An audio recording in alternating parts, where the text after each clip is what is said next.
Ce programme est financé par les amis et partenaires du ministère de Joyce Meyer.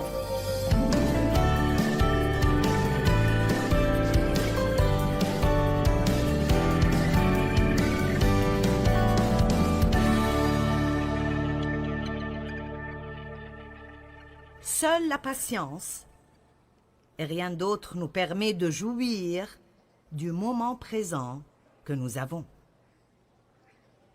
Si je suis quelque part et je ne veux pas y être, et je veux être autre part, disons que j'attends à l'aéroport. Je ne veux pas attendre à l'aéroport, mais mon avion est en retard. Je ne veux pas attendre, mais l'avion n'est pas là. Alors je peux soit m'asseoir là et être frustré, ou je peux dire, eh bien Dieu, mon temps est entre tes mains, alors je vais trouver une façon de jouir de cela. Je crois que c'est l'une des choses qui rendent le diable absolument fou. Qui veut donner au diable une crise de nerfs? Je pense que l'une des choses qui le rend vraiment fou est quand nous apprenons à jouir de chaque chose que nous faisons, indépendamment de combien elle est mondaine. Beaucoup d'entre vous ne sont pas sûrs de cela. J'aime quand on n'a que 3 personnes qui applaudissent.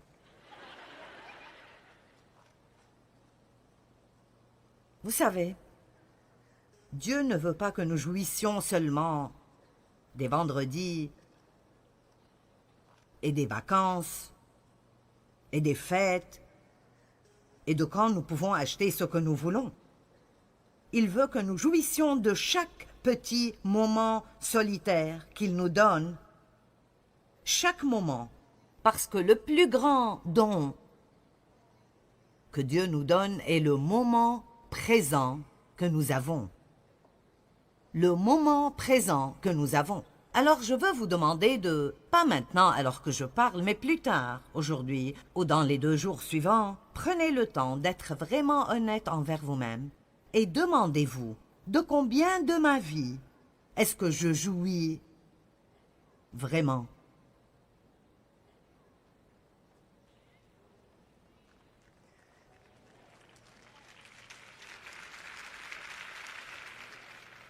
Souvent, nous n'y pensons même pas. Eh bien, j'ai fait ce cheminement pendant beaucoup d'années. Parce que Jean 10 dit, le voleur vient seulement pour voler, tuer et détruire. Mais Jésus a dit, je suis venu afin que vous jouissiez de la vie.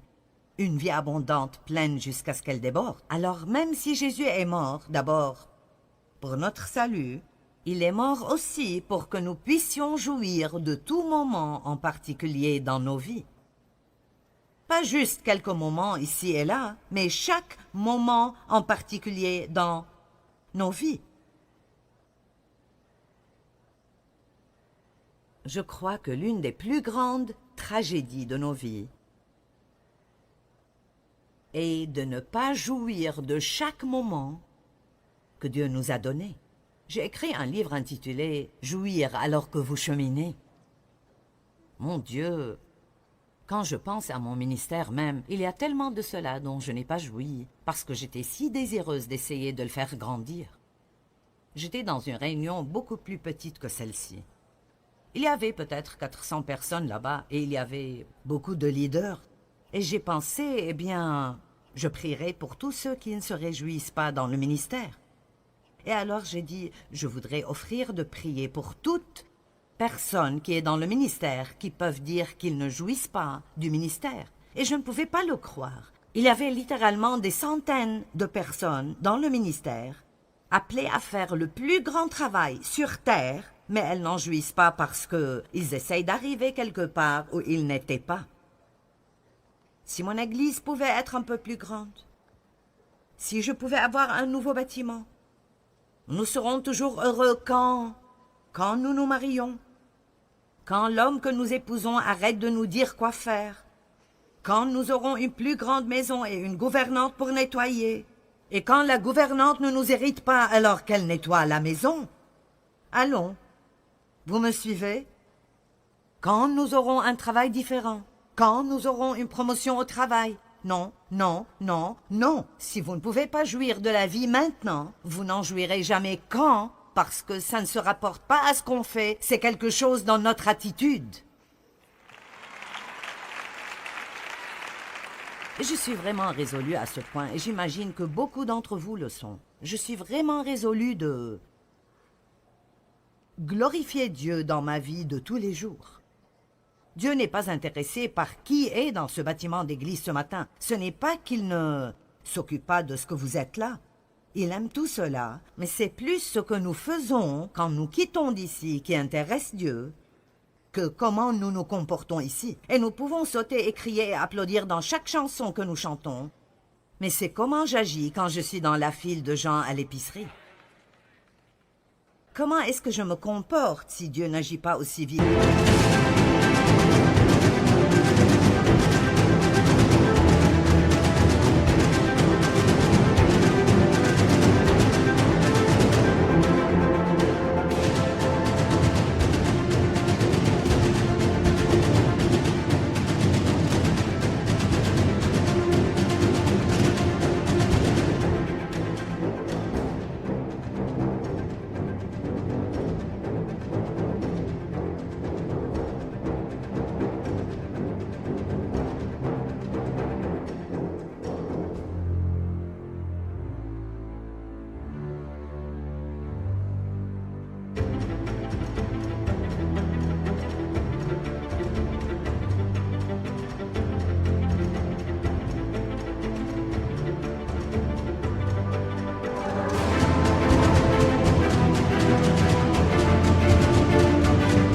Que je le voudrais.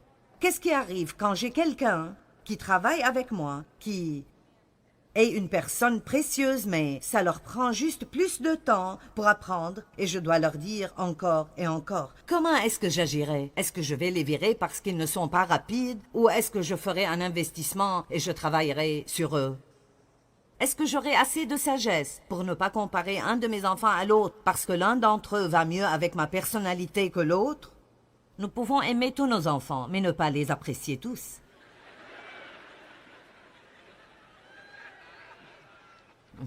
Beaucoup d'entre vous n'admettraient pas cela, mais mon fils aîné, il ne me plaisait juste pas. Et il le sait, il a 48 ans maintenant, et les choses vont bien. Vous pensez, mon Dieu, 48, quel âge as-tu?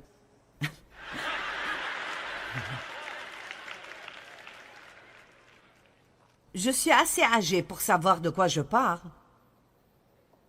Alors cela veut dire, écoutez, je suis passée par là, j'ai essayé toutes les façons possibles, et je sais ce qui marche et ce qui ne marche pas. Je sais ce qui vous rendra heureux et ce qui vous rendra misérable. Laissez-moi vous garder de tourner 1000 fois autour du même pot stupide, et écoutez-moi attentivement ce matin. Vous n'allez pas presser Dieu. Vous n'allez pas changer les gens. Seul Dieu peut changer les gens. Priez pour les gens. Ils emballeront des choses. Alors Joyce apprend comment laisser passer et fermer la bouche. J'ai un épi ici et je passerai probablement toute ma vie à faire ceci. Alors fais-le et en silence. Amen. Et quoi que vous fassiez, apprenez à jouir du chemin au travail le matin. Apprenez à jouir de vous asseoir à côté de cette personne au travail dont vous n'aimez pas vraiment la personnalité, mais rappelez-vous que Dieu les aime. Apprenez à faire ce travail que vous n'aimez pas et vous pensez « Je serai heureuse si j'obtiens une promotion ». Vous savez combien de gens sont invalides et aimeraient avoir votre travail? Vous savez combien de personnes aimeraient pouvoir se lever et aller au travail que vous haïssez et détestez, ou combien de personnes doivent marcher partout où ils vont et ça ne les dérangerait pas de conduire dans les embouteillages avec lesquels nous avons des problèmes chaque jour? Et vous savez, vous venez à l'église le dimanche et on vous rappelle ces choses. Nous savons tous que c'est juste, mais je vous dirai où vous devez vous rappeler. C'est quand vous êtes seul. Faites une réunion avec vous-même. Nous avons lu Éphésiens 4 qui dit « Renouvelez tous les jours votre attitude et vos pensées. » Nous devons travailler chaque jour sur notre attitude. Je crois que nous sommes des gens qui sont loin pour vivre la vie ordinaire de tous les jours d'une façon très surnaturelle. Amen. Nous ne pouvons pas nous attendre à ce que quelque chose de spectaculaire arrive tout le temps. Dieu est dans l'ordinaire. Il est là dans toutes les petites choses simples que nous traversons hâtivement parfois, et puis nous manquons les opportunités que Dieu nous donne d'être une bénédiction pour quelqu'un d'autre, parce que nous détestons déjà la chose ordinaire. Regardons Jacques 5, 7. Soyez donc patients, frères, alors que vous attendez, pas si vous attendez. Soyez donc patients alors que vous attendez jusqu'à l'avènement du Seigneur. Maintenant, regardez cela. Voici le laboureur attend le précieux fruit de la terre, prenant patience à son égard, jusqu'à ce qu'il ait reçu les pluies de la première et de l'arrière-saison. Vous savez, nous pouvons dépasser ce verset et ne jamais vraiment en recevoir beaucoup, mais j'ai étudié la patience longuement et j'ai disséqué beaucoup de ces versets, et donc si vous pensez à ce laboureur, il creuse dans le sol dur, il met ses graines dans la terre, et il attend, et il attend, et il attend, et il attend. Dans quel jour quelque chose sortira de la terre? Seul Dieu le sait. Alors qu'est-ce qu'il fait? Il continue à faire ce qu'il devrait faire. Il arrose, il enlève les mauvaises herbes, il les regarde. Il se lève, il va au lit, il se lève, il va au lit. C'est le lundi, mardi, mercredi, jeudi, vendredi, rien n'arrive. Il fait la même chose la semaine suivante et celle d'après. Mais il y a un petit mot ici, et je ne sais pas s'il existe dans d'autres traductions, mais il est devenu vraiment important dans ma vie. Et il dit, il attend avec espérance. Maintenant, vous êtes sur le point de recevoir quelque chose ici. La plus grande raison pour laquelle nous sommes souvent tristes n'est pas nos circonstances. Ce n'est pas même que nous devons attendre, c'est que nous attendons sans espérance. Quelque chose d'étonnant arrive dans mon âme, et je crois que ça arrivera dans la vôtre aussi, quand je commence à agressivement, résolument,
m'attendre à ce que quelque chose de bien arrive dans ma vie à n'importe quel moment. Aujourd'hui sera peut-être le jour où ma récolte arrivera.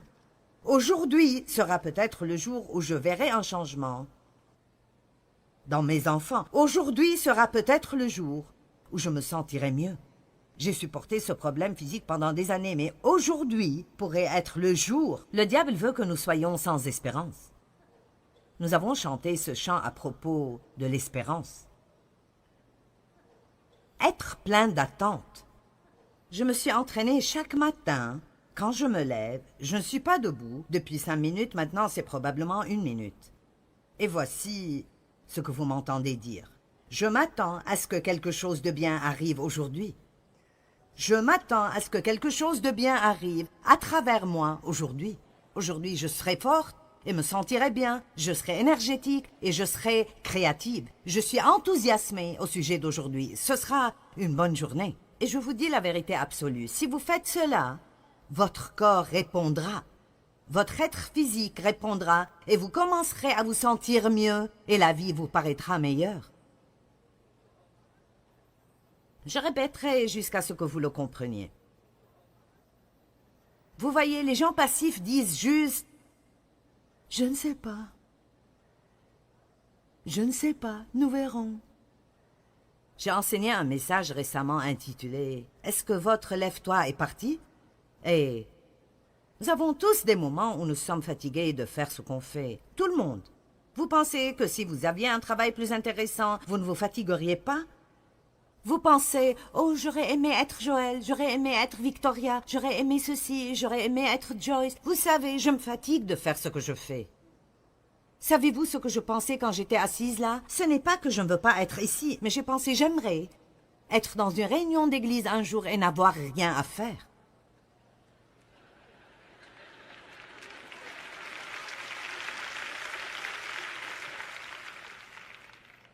Vous savez combien d'années ça fait? Depuis que je pouvais aller m'asseoir et n'avoir aucune responsabilité. Et pendant que vous jouissez de la louange, vous savez, dans mes propres réunions, je ne peux même pas vraiment me reposer durant la louange. Mais pendant ce temps, je dois toujours penser à ce que je dirais ou à ce que je ferais. Et vous savez, ce qui me fatigue plus que toute autre chose, occasionnellement, et je suis bonne pour cela, je le fais bien, c'est de toujours être responsable de quelque chose où que j'aille. Eh bien, j'aurais pensé que si j'avais ta vie... Vous n'obtenez jamais un côté de quelque chose sans obtenir l'autre côté. Si vous obtenez la promotion que vous vouliez au travail, vous aurez plus de responsabilités. Ils s'attendront à plus de vous. Plus vous grimpez les échelons, et plus il y aura des gens sous votre autorité, plus il y aura des gens qui ne vous aimeront pas. Vous savez, quand vous êtes le patron, quoi que soit la décision que vous faites, ce n'est pas tout le monde qui l'aimera. Vous savez, honnêtement, quelque chose d'autre dont je me fatigue est que c'est quelque chose que je dois faire par la foi. J'aurais aimé pouvoir avoir ce ministère et tout faire et ne jamais plus avoir à demander de l'argent à quelqu'un. Vous vous fatiguez de cela quand vous êtes à notre place.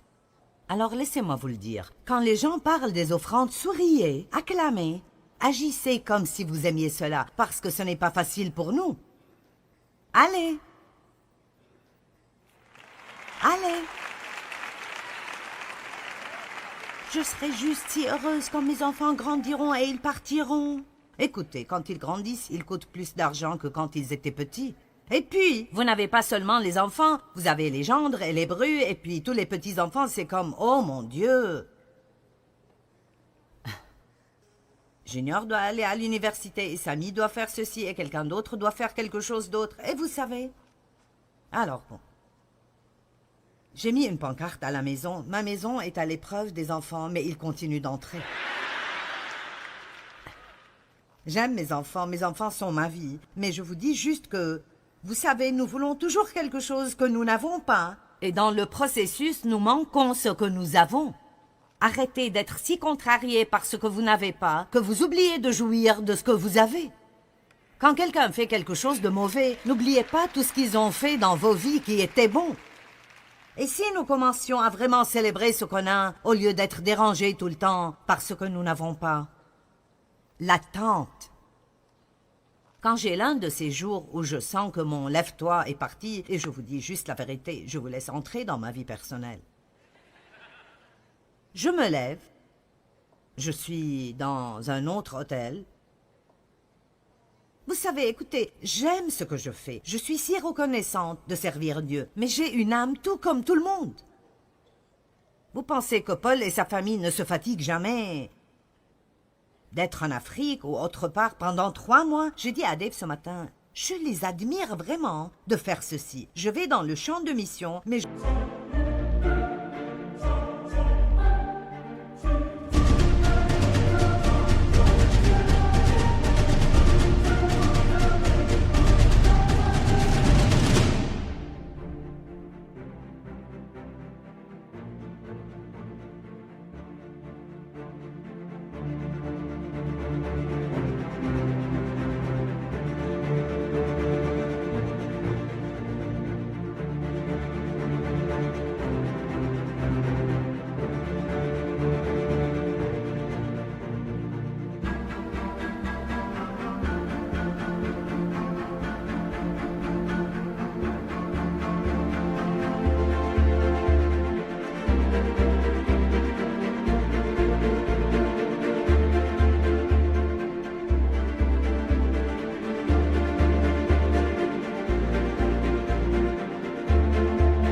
retourner chez moi.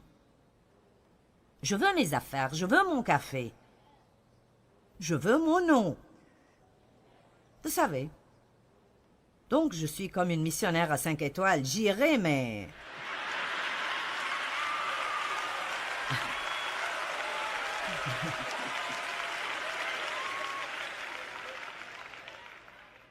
Je n'aime pas les tentes, ça ne marche pas pour moi.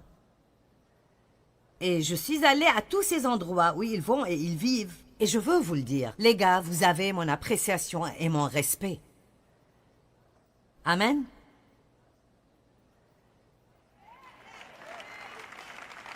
Quand j'ai un de ces jours où je me lève et je dis « Oh,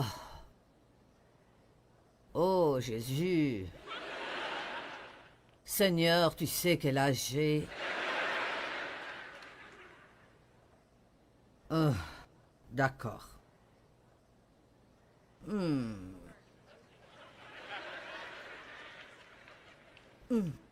Vous savez ce qui m'aide plus que tout?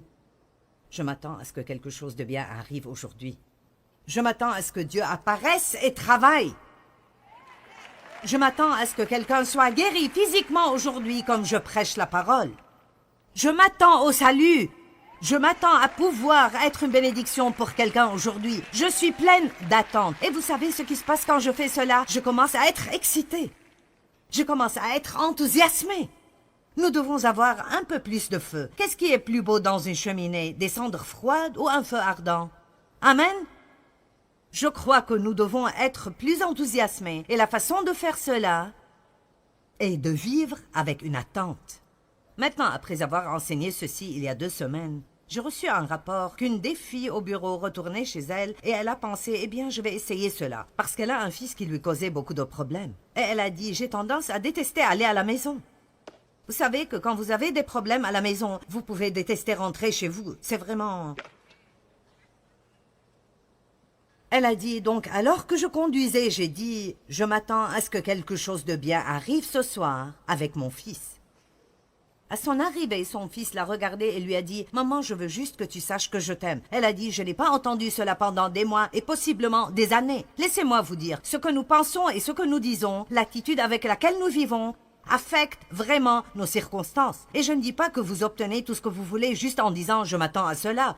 Mais je vous dirai que vous pouvez supporter beaucoup plus que vous pouvez imaginer si vous avez un peu d'enthousiasme, un peu de feu et si vous êtes excité. Et ne vous attendez pas à ce que quelqu'un fasse cela pour vous.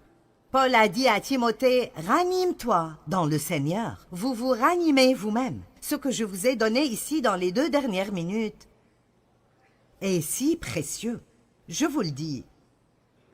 Dieu m'a appelé à prêcher la parole et je crois que j'entends des choses de lui pour le corps de Christ. Et cette chose de l'attente n'est pas une petite chose, c'est une grande chose.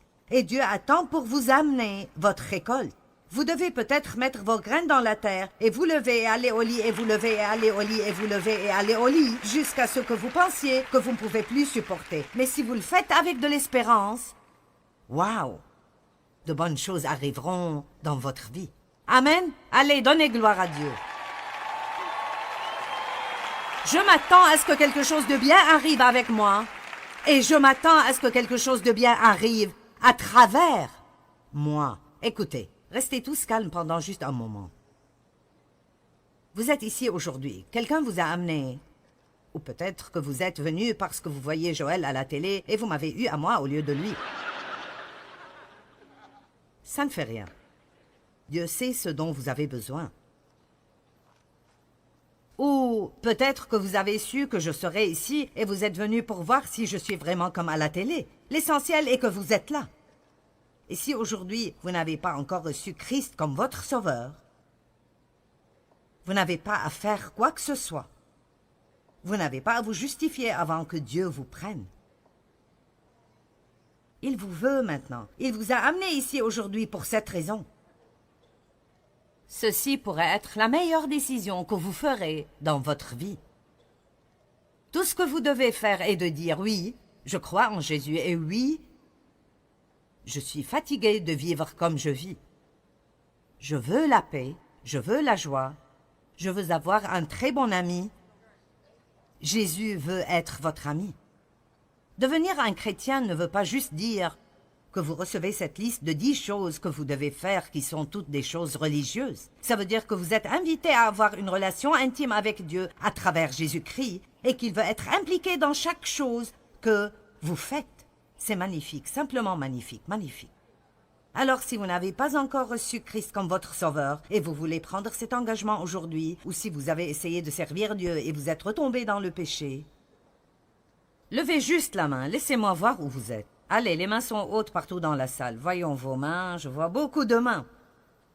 Je vois vos mains là-bas, d'accord. Ceci est facile. Vous n'avez besoin de...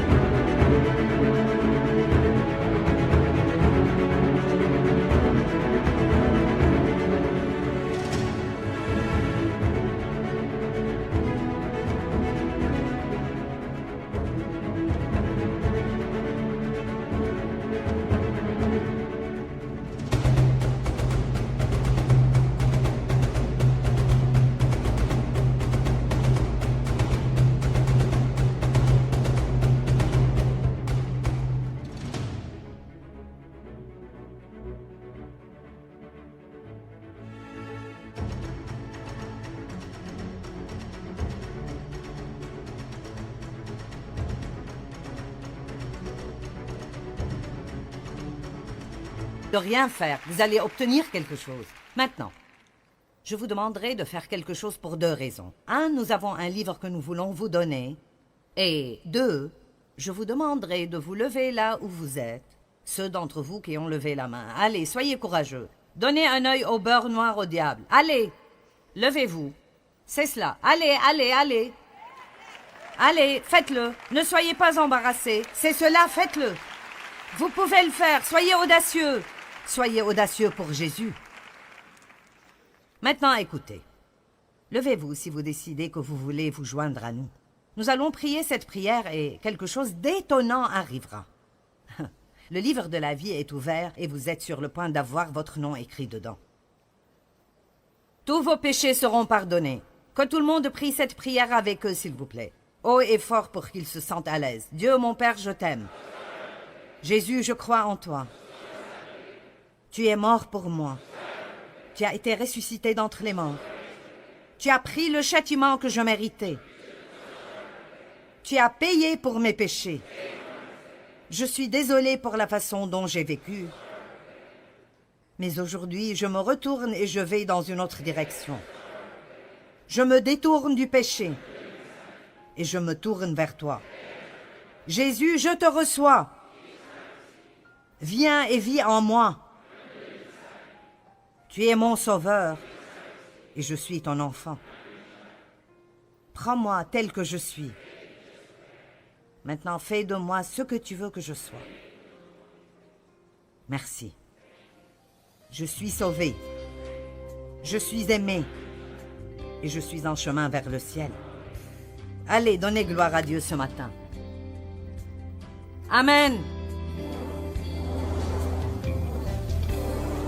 Eh bien, Dieu veut vraiment aider chacun d'entre nous à développer une attitude patiente. Il veut que nous apprenions à attendre patiemment le moment qu'il choisit et à lui faire confiance en toutes choses. Et vraiment, c'est la seule façon par laquelle nous pouvons jouir de chaque moment de nos vies. Et la plupart d'entre nous diraient probablement que la patience est un peu difficile pour nous et elle doit être développée. Nous devons apprendre comment l'appliquer dans des situations.